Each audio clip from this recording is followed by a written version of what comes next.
আন্তর্জাতিক মঞ্চে বাংলার মুখ উজ্জ্বল করল হলদিবাড়ির 3 প্রবীণ ক্রীড়াবিদ। দুর্গাপুরে আয়োজিত 7ম ইন্টারন্যাশনাল ইনভিটেশনাল মাস্টার্স গেম 2025-এ বিভিন্ন ইভেন্টে অংশগ্রহণ করে তারা মোট 6টি পদক ছিনিয়ে নিলেন, যার মধ্যে রয়েছে 1টি সোনা, 2টি রূপো এবং 3টি ব্রোঞ্জ। এই অভাবনীয় সাফল্যে হলদিবাড়ির ক্রীড়ামহলে বইছে আনন্দের বন্যা। 45 বছর ঊর্ধ্ব বিভাগে দেওয়ানগঞ্জ কোচিং ক্যাম্পের কোচ সত্যেন্দ্রনাথ রায় সবচেয়ে বড় সাফল্যটি এনেছেন। তিনি হাই জাম্পে প্রথম স্থান দখল করে স্বর্ণপদক অর্জন করেন। এছাড়াও হার্ডেলসে তিনি 3য় স্থান অধিকার করে একটি ব্রোঞ্জ পদকও জিতেছেন। 60 বছর ঊর্ধ্ব বিভাগে হলদিবাড়ি হাই স্কুলের প্রাক্তন ক্রীড়া শিক্ষক চিন্ময় কুমার রায় একাই 3টি পদক ঝুলিতে পড়েছেন।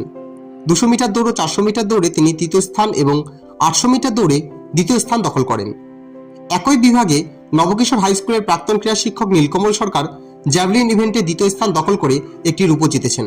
মাস্টার্স গেমস অ্যাসোসিয়েশন অফ বেঙ্গলের উদ্যোগে এবং কালচার অ্যান্ড স্পোর্টস একাডেমি দুর্গাপুরের ব্যবস্থাপনায় 21 থেকে 23 নভেম্বর পর্যন্ত দুর্গাপুরের শহীদ ভগৎ সিং ক্রীড়াঙ্গনে এই প্রতিযোগিতা অনুষ্ঠিত হয়। 3 কৃতী ক্রীড়াবিদের এই নজরকাড়া সাফল্যে খুশি ও গর্বিত হলদিবাড়ির আপামর জনতা।